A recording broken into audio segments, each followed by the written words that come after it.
और अक्षरा सिंह। एक समय था जब इसी 15 अगस्त और 26 जनवरी को उनके चर्चाएं होती थी, प्रोग्राम करते थे, बहुत सारे पोस्ट डालते थे, लाइव आते थे, बहुत कुछ होता था।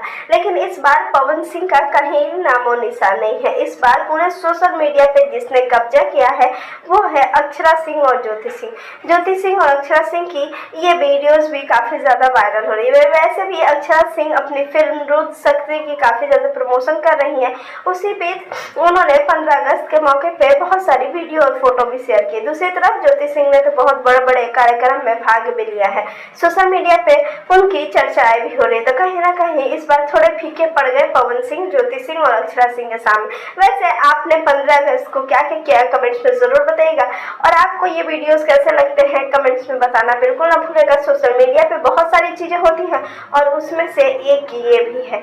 तो सबको हमारी तरफ से 15 अगस्त की हार्दिक शुभकामनाएं। वैसे आपका दिन हमेशा की तरह ऐसे ही शुभ हो।